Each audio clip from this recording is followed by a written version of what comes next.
Hello. In a little over 4 months from now, the Isle of Man will go to the polls for what many are predicting will be the most important general election for a generation. Indeed, there is no doubt the decisions made by the next administration, the next parliament, are likely to shape the island's future for a generation to come. In an already uncertain world, made even more uncertain by events of the past year or so, the Isle of Man Chamber of Commerce and its members are only too well aware of the serious challenges facing our economy and the island's status as a successful, independent, international business centre.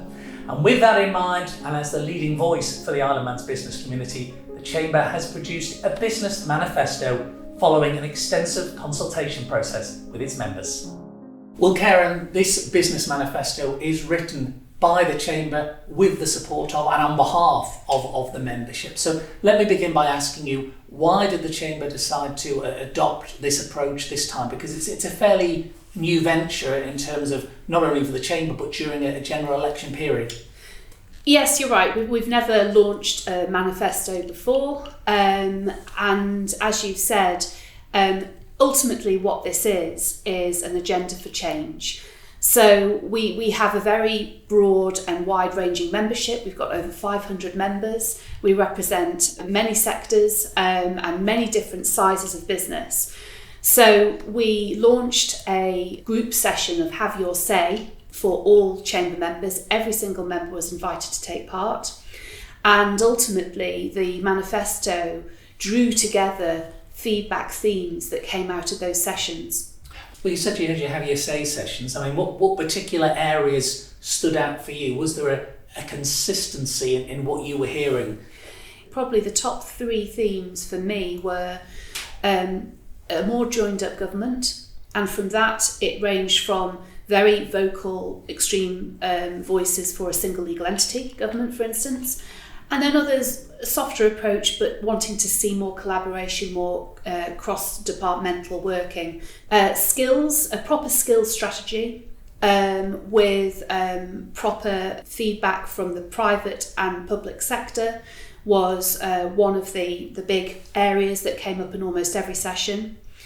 And finally, a lot of the sessions focused on a real need to tackle things like pension deficit and to look at government reform, root and branch government reform. There's never been better engagement between the business community and chamber and government departments. And for me, I believe that is the best way that we can do our work for our members. Do your members believe that the threats and the challenges that lie ahead are perhaps more serious now or as serious than they have been in recent times?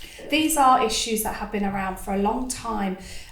We started many years ago with what we call barriers to business, and a lot of these are still there. The manifesto is about trying to push and drive those topics forward, create those discussions, lobby and challenge government to assist the growth of the economy, which of course ultimately is for the good of the local businesses. So looking at it from a wider perspective, how can the Chamber actually constructively make a tangible impact with the wider public and get this debate on the move? Good question. Ultimately, the manifesto is the start. Now it's going to be used in a variety of different ways. One of the different methods that Chamber is going to be using more and more is to use open forums more and more. So we will be inviting members to take part in topic-based discussions. Beyond that, we have a very exciting project that our think tank, which is a group consisting of future emerging leaders of the economy and the membership, which is based on the election specifically.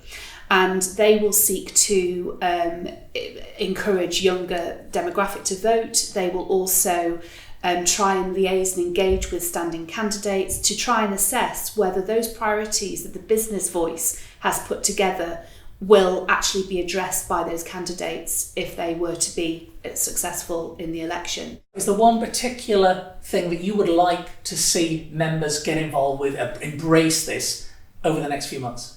You can make a difference. I would like to think that change can only happen through engagement.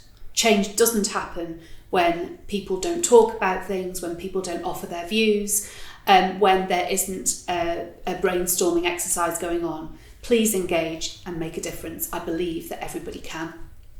Well, the full link to the manifesto should be on your screen now. Caren and Rebecca, thanks very much for your time. Thank you. Thank you, James.